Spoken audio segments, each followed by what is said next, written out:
Welcome, dear listener. Tonight we open the door to a world both familiar and strange, a place where quiet lanes and rolling hills hide the first steps of a journey that will lead into fire, shadow, and song.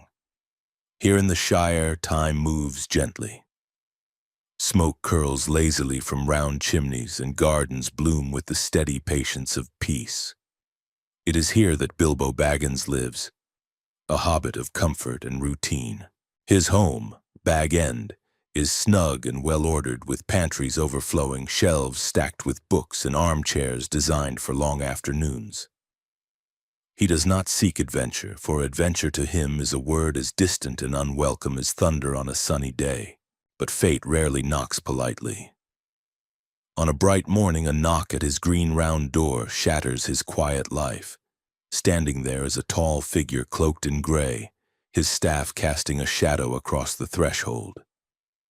Gandalf the Grey, wizard, wanderer, keeper of secrets and sparks. With a twinkle of mischief in his eye, he greets Bilbo as though the hobbit should remember him, though Bilbo fumbles with politeness and confusion. Gandalf speaks of adventures and quests, of roads leading far from Bag End. Bilbo recoils, insisting he wants none of it. Yet before the day is done, a mark scratched upon his door has sealed his place in a story older than he can imagine. That evening they arrive. One by one, dwarves crowd into Bilbo's warm, quiet home, their boots on his rugs, their voices echoing against the round walls, their laughter filling the air with a boisterous life the hobbit has never known. Dwalin and Balin first, then Fili and Kayli, proud and young. Soon the house bursts with Thorin Oakenshield's company, 13 in all. They sing deep songs of mountains lost, of halls filled with gold, of a dragon who sleeps upon their treasure. The name of Smaug carries weight in their voices, a dread and longing entwined. Thorin himself, tall and grave, speaks of reclaiming Erebor, the lonely mountain, and restoring the kingdom of his fathers. His eyes burn with pride, grief, and unyielding determination. Bilbo listens, half in awe, half in horror. Him? A burglar? They speak as though he has already agreed, as though he is made for this dangerous role. He sputters, protests, but the music of their song sinks deep into his heart. There is a beauty in it, a sadness that lingers like smoke from a dying fire. For a moment, Bilbo feels the stir of something buried, a distant call, an unlit ember waiting to flare. Still, fear holds him tighter than wonder. That night, when the last plate is cleared and the dwarves have rolled themselves in blankets upon his polished floors, Bilbo lies awake in his bed, staring at the beams above him. Adventure, danger, treasure. The words circle like restless birds. His heart pounds with confusion. Tomorrow, he tells himself, he will be rid of this madness. Tomorrow he will be a hobbit again, unbothered, unshaken, unchanged. But tomorrow is never what we think it will be. The road waits beyond the hill, and destiny has already marked his door. If you find this summary helpful, don't forget to like this video, subscribe to Novel Whisper Official, and comment below the title of the novel you'd like us to summarize next. We'll make it happen soon. And so the tale begins. A hobbit in his hole, a wizard with a plan, 13 dwarves with a dream, and a dragon asleep upon his hoard. The world is wide and the Shire is small, but Bilbo's first step toward that world is already taken. Morning breaks over Bag End with the sweet smell of clover and the ache of decision. And Bilbo discovers there is no decision left to make at all. On the mantel, a neatly folded contract and a hastily scrawled note. They have gone on ahead. Gandalf's rune still marks the green door like a promise and a dare. He dithers for one heartbeat too long, then bolts. No hat, no walking stick, no handkerchief. Feet drumming the lane as the hills roll awake around him. The Shire slips behind, that tidy maze of hedgerows and tea kettles, and with a breathless laugh, half terror, half thrill, Bilbo catches the company on the road. Travel, he learns, tastes of dust and damp bread. It hums with the low song of boots on earth, with whistling thrushes and complaining pack ponies. Feely and Keely tease him gently at first, then less gently when the miles pull the neatness out of his hair and the confidence from his stride. Thorin walks apart, steady and solemn, a king in exile measuring the distance to his hope. Gandalf's stride is long and untroubled, staff tapping like a metronome against the day. Bilbo watches the wizard's gray cloak ripple like a bit of cloud torn loose and drifting among them, and tries not to imagine dragons. The road roughens. The land lifts and tilts, and the green of the Shire fades to a sterner color. Nights are colder here. They shelter under hawthorns and in shallow dips of earth, counting stars that seem closer and sharper, as if the sky itself has come down to listen. The dwarves sing of gold and oaths until the fire is coals, and even then the hum of it clings to the air. Bilbo turns his borrowed blanket around his shoulders and pretends the music is enough to keep his courage warm. It is hunger that carries them off the path, and a smell that turns the stomach and delights it all at once. Greasy smoke, meat blistering over a fire, laughter like rocks sliding. The clearing is rank with trampled grass and cheap ale, with bones discarded and a sack half torn open. 3 shapes loom by the fire. Thick-necked, thick-skulled, their mouths full and their hands fuller. Trolls. Bilbo's heart stutters as he crouches in the hedge, but the dwarves look at him with expectant eyes, the way one might look at a tool on a pegboard. Burglar. The word suddenly feels less like a joke. He creeps forward, breath tucked high in his chest. The world narrowed to the jangle of a purse at a belt and the hope that he might for once do a thing that proves he belongs. His fingers are careful. The leather is oily. The purse squeaks indignantly. Not a voice exactly, but a noise that says clearly enough, "Hands off!" And the troll's fist snatches backward with a speed that belies all that brawn. In an instant, Bilbo is dangling upside down, nose to a knuckle the size of an apple, while the clearing explodes into chaos. Dwarves rush in with shouts. Trolls scoop them like children's toys. Thorin lasts longer than most, blade flashing, eyes hard, but even he is battered down and pinned to the ground beneath a heel. The trolls argue about recipes and seasonings as if the captured were nothing more than groceries. One says stew, one says roast, one says a bit of pepper, and they'll go down a treat. And the argument turns hotter than the fire itself. Bilbo, forgotten in the fray, scrabbles and gasps, mind racing, shame burning at the failure of a plan that was barely a plan at all. The wizard's voice arrives like a stone dropped into a pond. Quiet at first, then rippling through everything. It comes from the darkness, yet somehow also from one troll's mouth, then another's, and soon their squabble complicates into confusion. "You're right," says a troll's own voice in an unfamiliar tone. "You're a ninny hammer who can't cook mutton without turning it to leather." "I never said that," he protests to himself, and then they are at each other again, thick heads swiveling, fists shaking, firelight clinging to knotted knuckles. Gandalf's ventriloquism dances among them, and their quarrel stretches, spins, stalls. Time becomes a thread pulled long. Dawn is a slow breath in the trees. Pale light teases the edges of leaves and creeps across the clearing floor. The trolls notice too late. Their anger has kept them talking past the one boundary even trolls should respect. The dark. Sunlight lays a gentle finger on a shoulder, and in a heartbeat stone remembers itself. Skin becomes granite, eyebrows ridges, mouths fossilized mid-snarl. They freeze as they are, 3 gigantic scolds captured by the morning. Birds settle on stony ears and wonder whether there had ever been danger at all. The dwarves drag themselves free, blinking and bruised, and for the moment even Thorin allows himself a breath of gratitude. Gandalf steps into the clearing like he had been there all along, and perhaps he had in the careful way of wizards. and claps Bilbo's shoulder with an understanding that blots out the worst of the hobbit's embarrassment. "Courage is not neat," says his look, "and not all victories are loud. Behind a thorn bush, a hidden door yields to their searching hands. Trolls are untidy hoarders. They keep the wrong things and misuse the right ones. In the dim cave, the air smells of mold and metal. There are coins and sacks that whisper as they're lifted, knives with edges like old grudges, and in a rotting chest, 3 blades wrapped in stained cloth. They are beautiful in a way that quiets the room. Long, lean, their balance singing in the palm. Their workmanship is older than the trolls, older than the road, older than the fear that found them last night." Gandalf takes one sword and tests its weight, and the shadow that always seems to cling to him recedes a fraction. Thorin's eyes flash when his hand closes around the other.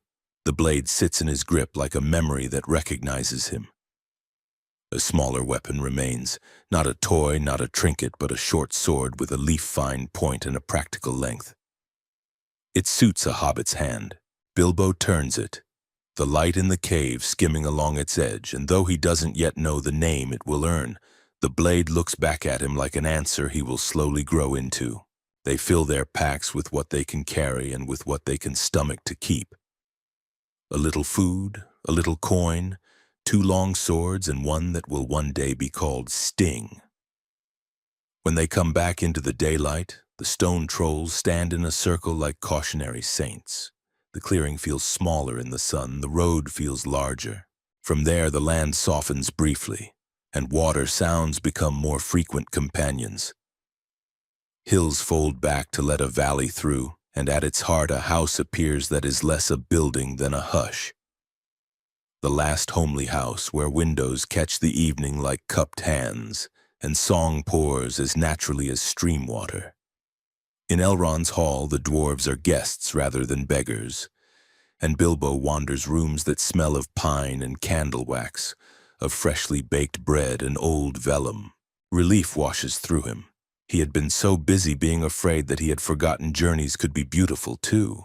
Maps unfurl under starlight and lamplight. Gandalf spreads the parchment taken from Thorin's keeping. The lonely mountain is sketched upon it as if the ink remembers wind.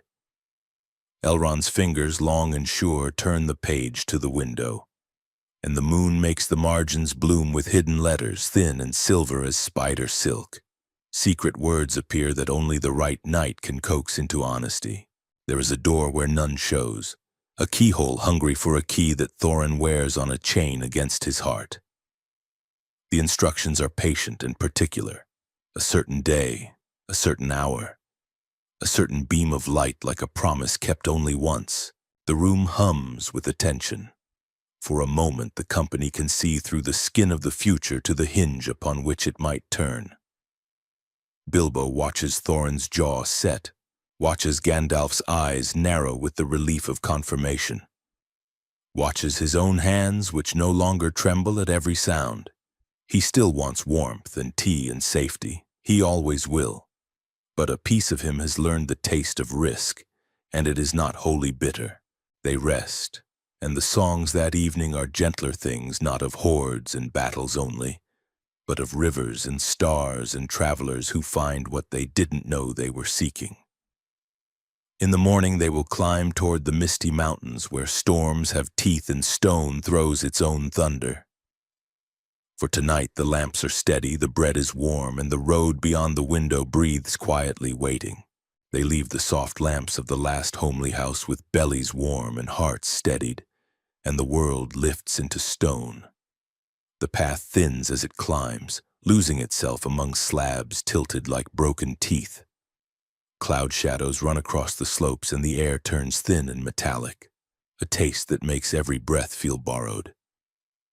The misty mountains are not hostile so much as indifferent, but that indifference is cold. Wind combs the beards of the dwarves and tugs at Bilbo's curls. His toes long for the confidence of a hearthrug, yet each step takes him farther from the hobbit he was and closer to a version of himself he does not yet know. Weather gathers the way armies do. By afternoon, the sky is piled high with bruised thunderheads, and by dusk the world shakes to a drumbeat rolled by the clouds themselves. Rain comes hard and slanted, turned into knives by the wind. Lightning breaks the ridgelines into bone-white silhouettes, and for a heartbeat the world is nothing but light and blackness. Then, as if the storm has woken them, shapes move on the distant shoulders of cliffs. Huge, shambling things that tear stones loose and pitch them laughing into the void. Giants. Their play is ruin. Boulders bound like thrown skulls and explode among the crags. The road hides. Even Thorin's hard gaze flickers. They find a shallow cave, a mouth in the hillside mean as a miser's smile. It promises dryness, and that promise is worth more than comfort. They pile inside, wet cloaks steaming, boots off to wring water, mutters of relief. The fire they dare is small and low, painted across anxious faces. Sleep comes as a truce signed with nerves still trembling. Yet deep in the night the cave changes its mind. A crack opens where there was none. Fingers, many and hard, bite into ankles. The floor lurches, the back wall becomes a door, darkness swallows with glee. Goblins move like a bad thought, fast, numerous, and always from angles you didn't guard. They drag the company down rough tunnels that stink of old smoke and damp iron. Bilbo is bumped until his teeth knock together. His sword hand itches for the short blade he barely knows, but there are too many. Somewhere ahead, a red smear of fire paints a cavern mouth, and the goblins' laughter grows confident.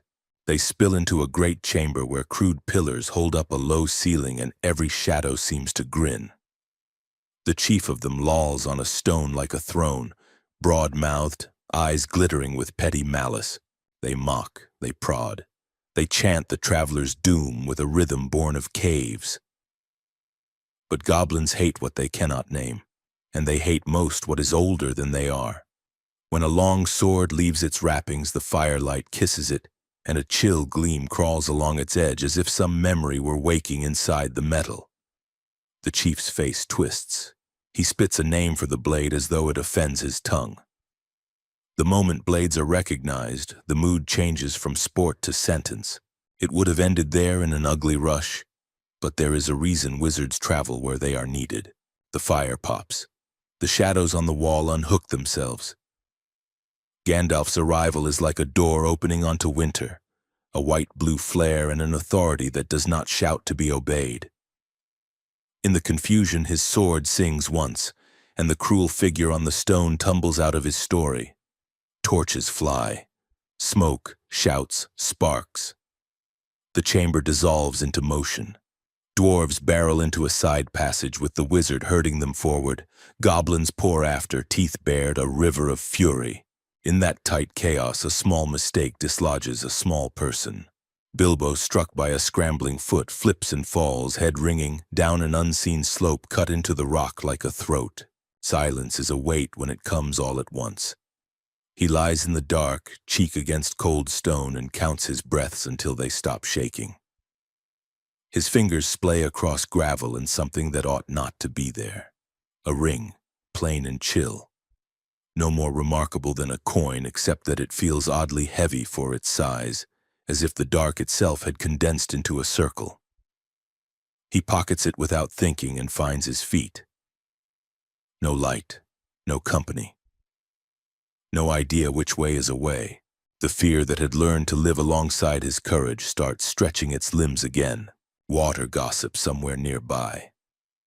He follows the sound, hands grazing the walls until the tunnel opens into a low cavern at the edge of an underground lake whose surface swallows every noise. Here light is a rumor. Yet eyes can be lanterns, and one pair gleams by the shore, huge and pale, wet with a fishy sheen. The figure that owns them is lean and crooked, more echo than person, with a voice that turns on itself like an eddy. It paddles a little coracle close and studies Bilbo with hunger and delight, and a tenderness reserved for the idea of a meal. A bargain sprouts between them like a poisonous flower. Questions for questions. If the hobbit wins, he walks. If he fails, he is eaten. It is a game older than both of them, to wrap truth in cleverness and unwrap another's cleverness to find the truth.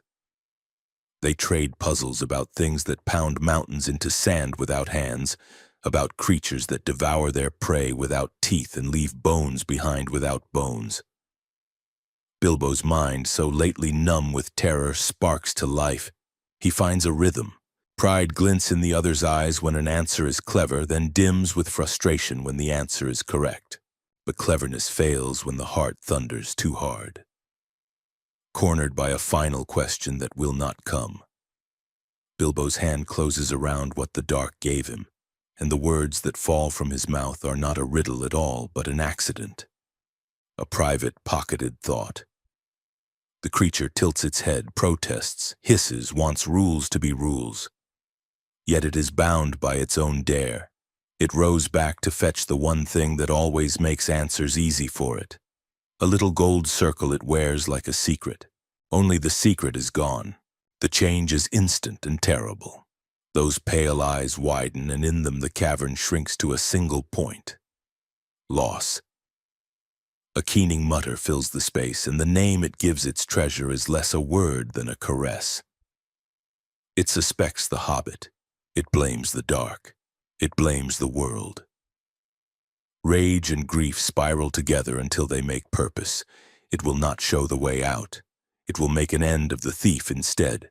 It scuttles toward the back passages, not knowing that the very thought it is thinking tells Bilbo what he needs most. That there is a back passage, that it leads to air and sky. He follows softly, every step a prayer to his own ankles. When the creature pauses, listening, Bilbo stills and holds his breath until his ribs hurt. When it darts forward, he paces it at a distance measured in heartbeats. At a narrow pinch in the tunnel, they meet. Its rage ripens into murder, its hand flexes, its knife's edge whispers. Bilbo is small and he is tired, and fear crawls like ice water down his back. But he is also quick. His fingers slide the ring onto his hand because intuition sometimes works faster than thought. The world thins. His own skin remains. His sound remains to his own ears. But to the eyes that search for him, he is gone. What comes next could be kill or mercy. He has a chance, a clean stroke, an end to a wretched life that would clear his path. He lifts his blade and sees for a flash not a monster but a creature curled around a memory of love so fierce it rots, a prisoner of hunger and habit. The sword dips. Mercy is not a strategy. It is a decision about the person you want to be when the dark is watching. Bilbo slips by, not with triumph but with pity, and lets the knife he does not swing define him more than the blows he has landed. The crack to daylight is a seam of cold breath in the stone. Goblins crowd it, noses lifted, sniffing for the thief they cannot see. He moves like a shadow taught to be careful by hunger and hope, squeezes through a gap when snarls turn to shoving, and feels night air hit his face like a revelation. Stars are a raw glitter above pine-black ridges. He is alone, but not lost. Somewhere out there, dwarves are running, a wizard is counting, and the road is learning his name. Night holds the slopes like a clenched fist when Bilbo stumbles out beneath the trees, lungs burning with cold and effort. He calls softly, and the forest answers with nothing but needles whispering. Then, far off, a bark of a voice, a flash of staff light between trunks. The company is there, mud-streaked, panting, counting one another with the desperation of those who nearly learned the cost of counting wrong. For a breath they look at Bilbo as if he were a ghost, a small figure come back from under the mountain. Surprise gives way to relief, and relief to a rough cheer that startles an owl into flight. Thorin's face changes last. Some guarded part of him loosens, though pride is a slow hinge. They trade the fragments of what happened as people do after a storm. Gandalf says little, only that the mountain has been reminded that not everything in it belongs to goblins. Bilbo offers a version of his tale that is true in its shape and modest about its miracles. He fell. He found a path. He slipped by sentries who never saw him. He does not speak of the cold ring sleeping in his pocket, not out of greed, but because it still feels like a secret that belongs to the dark and to the choice he made within it. They do not linger. The misty mountains seem to grow ears. Somewhere behind, a hooting horn calls stone to stone, and the reply crawls up the gullies. The company moves, guided more by urgency than path. Branches rake, roots catch, and the moon is a torn coin above the trees. At first, the noises are only the ordinary gossip of night, the scrape of a fox, the soft step of a deer, but soon another sound threads through, a deeper thing with hunger in it. Wolves. Their speech is a kind of laughter that never warms. The clearing they find is a stingy patch of starlight. The trees around it are tall firs, their lower branches bare as bones. The first wolf slips into the open like smoke given legs. Another joins it, and another, until the dark itself seems to have eyes. These are not ordinary wolves, but the big gray hunters that keep bad company. Their mouths glisten, and on the wind rides a smell that is not merely animal. Goblin sweat, iron, old leather. The pack circles. The dwarves draw steel with a sing-song of edges. "Up," says Gandalf, and the command is not shouted. It is simply the right idea spoken at the right time. Climbing a tree in the middle of menace is an art invented by terror. Boots slip on bark, beards snag. Bilbo's short sword pricks his own leg as he scrabbles, and for a moment he dangles by his fingers, feet feeling for a place that will not be there unless he finds it. Dory reaches down, a gruff hand stubbornly faithful, and hauls him into a crook of branches where the hobbit's heart can remember how to beat without tripping. All around, the company perches like nervous birds, their breath a mist among the needles. Below, the wolves gather, their heads tilted upward, tails stiff with anticipation. Goblins arrive in a slur of song and jeers, spilling into the clearing as if poured from the mouth of a ravine. Torches sputter, spears jab at the trunks. A cruel kind of festival begins, with drums that are really shields beaten with bones, with laughter that jingles like chains. The wolves settle at their master's feet. A plan blooms among the goblins that is as old as their malice. When prey climbs, you bring the ground up to meet it. Fire licks at the base of a tree. It finds dry needles that stoop to it willingly, and soon the lowest branches hiss and crackle. Gandalf stands higher than the rest, balanced on a fork where the trunk divides. He is very still for a breath that seems to last longer than it should. Then he moves. His hand dips into a leather pouch, and out of it he brings up pine cones that look ordinary until his words thread them with a purpose that has nothing to do with seeds. He flicks one into the ring of wolves. It lands like a small star and bursts into a color that doesn't belong to this world, and wolves scatter, singing with heat. Another pine cone arcs, then another, each tracing a burning parabola, each sowing chaos in a different corner of the clearing. The goblins shout and laugh and curse, more entertained than deterred. They answer in kind. Their torches find the trunks. Their fire is not particular about what it eats, and it eats upward. Smoke climbs, heat licks faces, bark pops with loud wet noises, and once thick branches become brittle threats. A dwarf swears, and the oath is swallowed by a branch cracking. One tree, not the one with the wizard, but one that holds two dwarves and a frightened hobbit, shudders. Flame climbs it like a ladder with too many eager hands. In such moments, courage is not a roar, but a string of small decisions. Where to put your foot next, when to trust that a branch will hold, when to admit that it won't. Bilbo clings and coughs and manages not to look down, which is its own kind of bravery. Thorin, smoke-smeared and furious, tries to make his bow speak through the haze.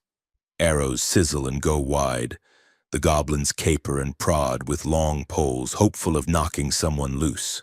The crackle of the ring of fire swells into a roar that has nothing to do with animals. The world has a way of sending answers that look like sky. High above, dark shapes detach from the mountain ledges where they have been watching. At first they are shadows. Then they grow beaks and talons and eyes that throw back the firelight like coins tossed into a brazier. Eagles, not the tame cousins of farmyards, but the great-limbed lords of wind, broad-winged and grave. They wheel once, twice, tasting the currents and the situation. Then they fold the air and fall, each one a verdict. The first sweep is a warning the goblins ignore at their cost. A torch goes skittering into the river of wolves. A chief's helmet becomes an empty bowl turning in the grass. Panic runs through the pack like a knife through cloth. The eagles do not tarry where spears can answer. They climb, bank, dive again, this time to snatch at what the fire will not spare. Figures stranded in trees, faces smeared with soot, eyes wide against the glare. Talons close around belts and collars with a care that surprises those who imagined only the brutality of talons. One by one, dwarves are plucked from ruin. Gandalf goes last, as if he suspects he might be needed until the final possible heartbeat.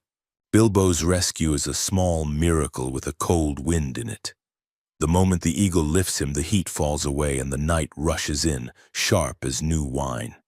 The clearing spins under him, a ring of flame, a scattering of black dots running for the shadows, a handful of trees lit like candles at a grim feast. The wolf voices recede. The goblin drums find themselves ridiculous and forget how to be drums. The mountain receives them. The air smells of stone and pine pitch. The moon is a clearer silver up here, the stars closer as if listening. They are carried not to a nest. These are proud beings, not nurses, but to high shelves of rock where the wind does most of the speaking.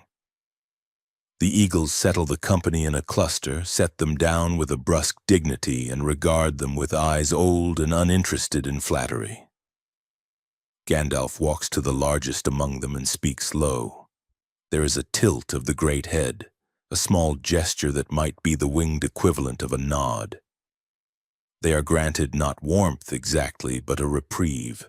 Dawn chisels the horizon with pale tools. It shows them a tall, freestanding rock rising out of the river like an upthrust knuckle. The Carrack, the eagle's chosen landing for those who are not meant to learn the secrets of the high Ares. Down they go, carried in relays, stiff with chill, lids gritty with smoke but alive. The rock's surface is warmed by sun and crowded with relief. They stretch, cough black phlegm, laugh in the broken way of people who have forgotten how and are learning again. Below, water braids itself into white ropes and snarls among boulders. The forest's dark edge waits beyond, indifferent as ever. They take stock, singed beards, scorched cloaks, no dead. Even Thorin's sternness softens into something like gratitude when he meets Bilbo's eyes. The hobbit says nothing about the moment when he nearly slipped, about the branch that broke and the leap that only barely bridged space. He only sits with his back against sun-warmed stone and lets his heart beat slow, feeling the strangeness of still being in the story. Gandalf looks north, then south, measuring distances only he can see. There is help to be had nearby, he says at last, and the way he says nearby makes the wild feel briefly civilized. The name of that help is a rumor among travelers, a shape big enough to wear two natures. But that is for the road to discover. For now the river speaks, the sun climbs, and the smoke smell finally lifts from their hair. The river runs wide and restless at the foot of the Carrack, its white spray catching the sun like thrown gems. Beyond it lies country few dare to name, a rolling waste where the trees grow thick and the tracks twist with secrets.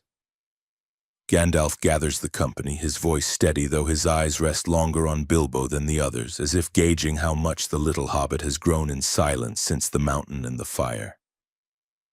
"There is one," he says, "who may give us shelter, if his mood is kindly. Beorn he is called. The name settles heavy.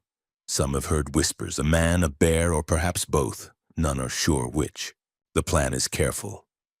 Gandalf sends them forward in 2s and 3s, for Bjorn's patience is thinner than his beard is thick, and strangers arriving all at once might stir his temper into claws. Bilbo goes with Gandalf, nerves tight in his chest. They follow a path that winds through fields sweet with clover and bees that hum as if guarding the place with sound. The house rises from the earth not like a cottage, but like a hall that belongs to an older world. Wide timbers, doors as tall as trees, smoke curling from a thatch dark with years of weather. Bjorn meets them at the threshold. He is a great shape of a man, shoulders like doors, beard rolling to his chest, eyes sharp as amber caught in resin. Suspicion creases his brow at the sight of travelers, but Gandalf speaks with a wizard's patience, telling the tale of trolls and goblins, of wolves and fire. With each pause, another pair of dwarves arrives as if by chance. Bjorn's frown deepens, then lifts, then deepens again, caught between irritation and interest. By the time Thorin himself stands before him, the story has woven itself into his hall, and curiosity outweighs anger. Food arrives that smells of honey and cream, nuts and bread thick with butter. No meat touches the table. Bjorn's beasts are his kin. Great horses graze near the door. Hounds sit at the hearth with eyes full of understanding, tails brushing the floor in quiet rhythm. Bilbo feels the strangeness of it, this harmony of man and beast, but it comforts. Among the endless press of the carriages and cries of the London streets, Black Beauty one day caught a familiar scent, a presence that stirred memories buried deep. As the shafts of 2 cabs passed close, his eyes met hers. Ginger. Her chestnut coat was dulled with grime, her once fiery eyes clouded with exhaustion. For a moment, recognition lit them both. She nickered softly, a fragile sound against the din, and Beauty answered with a low whinny, his heart swelling with relief and sorrow all at once. That night, when their paths crossed again in the cab yard, Ginger's voice was faint but steady. She told him of her years since leaving Birtwick, masters who valued her strength but not her spirit, days of relentless pulling under cruel hands, nights of hunger and pain. Her temper, once sharp and defiant, had been beaten down. "I've learned," she whispered, "that no spirit, however strong, can fight forever." Beauty stood beside her in silence. He remembered the proud mare who had once lashed out at every injustice, her fire unquenchable. Now that fire flickered low, almost gone. He longed to give her comfort, but words were nothing against years of torment. All he could offer was his presence, the soft brush of his muzzle against hers, a reminder that she was not entirely alone. The days that followed brought no mercy. Ginger worked under a master who pushed her beyond endurance, forcing her to carry heavy loads through the worst weather, the cruel bearing rain biting into her neck until she stumbled with every step. Beauty would see her in the ranks, head drooping, flanks quivering, her breath shallow. Each sight cut him deeper. Then came the day that sealed her fate. Beauty entered the yard and saw her lying in the straw, her body still, her breathing ragged. A boy whispered. She went down in the street. They beat her till she tried to rise, but she could not. The words echoed like a tolling bell. Beauty stepped closer, but Ginger did not lift her head. Her eyes, once blazing with fury, were half closed, heavy with the weight of surrender. The next morning, her stall was empty. No neigh, no stamping hoof, no sharp retort to break the silence. Only absence. For Beauty, It was a wound deeper than whip or rein. Ginger had been more than a companion. She had been a mirror, reflecting the cruelty of the world and the fragile strength needed to endure it. Her fall was not just her own. It was the fall of every horse, forced to labor until their spirit broke. That night, as Beauty stood under the dim light of the yard lantern, he thought of the meadow where he had once raced free, of the gentle hands at Birtwick, of Ginger's fiery defiance in the old days. The city's clamor pressed around him, but within, there was only silence and grief. He understood then that survival in this world was not only about strength of body, but about holding on to hope, even when everything seemed lost. Ginger's voice would echo in him always. A warning, a memory, a plea. And though her journey had ended, his continued. The reins would tighten again. The whip might fall. The streets would claim more of his strength. But Black Beauty resolved that he would endure, carrying Ginger's story within him, bearing witness for those who could no longer speak. The loss of Ginger weighed heavy, but the city showed no pause for grief. Black Beauty was soon sold again, this time to owners who cared little for kindness. His new life was one of cold stables, rough hands, and endless labor. The harness was often ill-fitted, the bit too sharp, the loads too heavy. Every day began with the snap of a whip and ended with exhaustion so deep his legs shook beneath him. On the streets, the cruelty was constant. Drivers yanked reins with thoughtless jerks, forcing horses into painful angles. Whips cracked, not as guidance but as punishment, leaving welts that stung for days. Beauty's glossy black coat dulled under strain, and hunger gnawed at him when feed was withheld. The weather turned bitter. Winter in London meant icy winds that cut through the narrow streets, snow that turned to slush beneath iron-shod hooves, and rain that never seemed to stop. His body shivered in the chill as he stood waiting for fares, steam rising from his nostrils, water dripping from his mane. Yet the work did not slow. Even in storms, the carriages rolled, and horses bore the weight. One evening, after hours of pulling through sleet, Beauty stumbled. His knees struck the stones, sending sparks of pain shooting through his legs.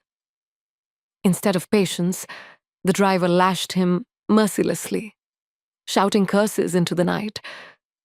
Beauty strained to rise, his body trembling, until at last he pulled himself up, blood seeping from his knees. The whip did not stop until the carriage rolled forward again. These were the darkest days. The world seemed nothing but cold, hunger, and pain. Beauty felt his spirit falter. He remembered Ginger's fate and feared the same end awaited him. Many horses around him collapsed and never rose again, their bodies carted away as if they were nothing more than broken tools. Yet amid the cruelty, there were still flickers of humanity. Once, when Beauty stood shivering in the snow, a poor stable boy crept close, slipping him a crust of bread and rubbing warmth into his neck with small, calloused hands. The boy whispered, "Easy, old fellow. You'll be all right."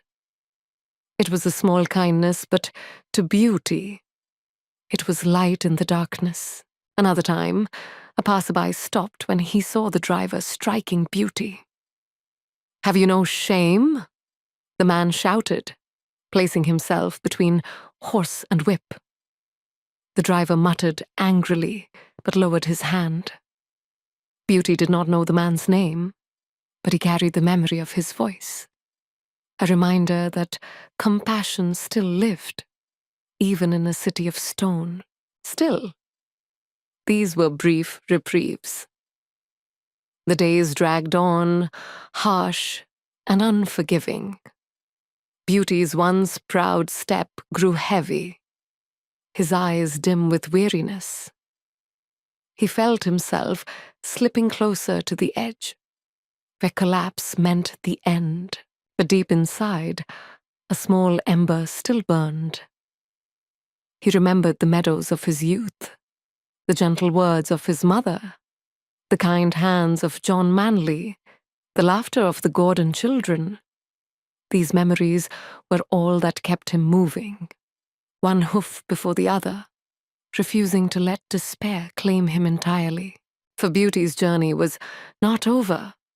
Though he did not yet know it, fate still held moments of rescue, waiting beyond the misery of these cruel hands. Through the bleak rhythm of hunger and blows, Black Beauty learned that not every heart in the city was hardened. Among the poorest drivers and stable hands, he discovered a different kind of humanity, one that had little wealth to offer, but still carried kindness. There was a cabman whose coat was patched and frayed, his boots worn thin. He owned no fine carriage, no polished harness. Yet when he handled his horses, his hands were gentle. He never used the whip, except as a signal, never raised his voice in rage. When a horse stumbled, he waited, speaking softly until the trembling legs steadied. "Easy, lad," he would murmur, "steady now." Beauty saw that poverty had not stripped him of compassion. It had perhaps deepened it. On another bitter evening, Beauty stood in the cold, his breath rising in clouds. His sides ached from the long day's work, and he feared his strength would fail. Then a small boy, barefoot, his clothes ragged, approached. Without a word, the child reached up, stroking Beauty's muzzle with tiny, chilled fingers. From his pocket, he pulled a crust of bread, clearly all he had, and offered it. Beauty lowered his head, accepting gently, the boy's eyes lit with a fleeting smile. And then he was gone, swallowed by the crowd. Moments like these were brief, but they kept despair from drowning him. He began to see that kindness was not bound to wealth or rank. It lived in humble men, in children with nothing to spare, in voices that whispered gentleness amid the roar of cruelty. One master in particular, Jerry Barker, shone brighter than the rest. Jerry was a cabman who treated his horses as partners, not machines. He spoke to them as though they understood, rubbed their necks after long shifts, and made sure they were fed before he touched his own supper. Under Jerry's care, Beauty felt strength returning to his spirit. He no longer flinched at every sound of the whip. Instead, he found pride in pulling Jerry's cab, knowing he was valued. Jerry also had a family, his wife and children, who often came to the stable. They would stroke Beauty's nose, laughing as he breathed warm air against their hands. For the first time since leaving Birtwick, Beauty felt the echo of home. The warmth of those moments seeped into his heart, softening the scars of cruelty. But even as Beauty knew the comfort of kindness, he still saw the suffering of others. Horses driven mercilessly until their knees buckled. Old nags forced to carry loads twice their strength. The sound of whips cracking across tired backs haunted the streets. Ginger's fate remained a wound that would not heal, and Beauty knew many more shared her end. Still, the lesson grew clearer. Cruelty was not destiny. In the poorest corners, in the humblest hands, compassion survived. And it was that compassion, the bread from a hungry child, the patience of a worn cabman, the love of Jerry's family, that gave Beauty the strength to endure. His path was not yet safe. His story was still one of hardship and uncertainty. But the ember of hope, fanned by kindness, burned brighter now, and Beauty carried it within him as he pressed on through the weary streets. The years of strain left their mark. Black Beauty's once glossy coat had dulled, his step was slower, and deep aches lingered in his legs. Each day on the streets took more from him, and the line between survival and collapse grew thinner. Yet fate had one last trial, and one final mercy, waiting. On bleak winter morning, Beauty was harnessed by a careless owner who cared for nothing but coin. The carriage was overloaded, the harness ill-fitted, the bit cutting cruelly against his mouth. The driver urged him on through the slush and sleet, striking when he faltered. For hours Beauty pushed himself, his chest heaving, hooves slipping on the stones. Hunger gnawed at his belly. Exhaustion clawed at his muscles. At last, his strength gave way. His legs buckled, and he fell hard onto the frozen ground. The whip came down, sharp and merciless. Voices shouted. Passers-by stopped to watch. Some muttered sympathy. Others turned away. Beauty tried to rise, but his body would not answer. For a moment, he believed this was the end. Like Ginger, he would be beaten until nothing remained. But then, among the crowd, another voice rang out. "Stop! Enough!" A man pushed forward, forcing the driver back. "Can't you see the creature's finished? You'll kill him." Strong hands loosened the harness, lifted the cruel bit from Beauty's mouth, and soothed his trembling body. Another voice, gentler, firmer, said, "This horse deserves better. Let us take him. By fortune or pity, Beauty was bought out of misery that day. His price was little, for no one expected him to recover. But his new owners were not like the others. They were plain folk, without wealth or fashion, yet their hearts were full of care.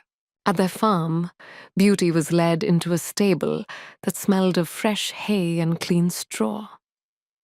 The air was quiet, the ground soft beneath his hooves. He was rubbed down gently, his wounds cleaned, warm food placed before him.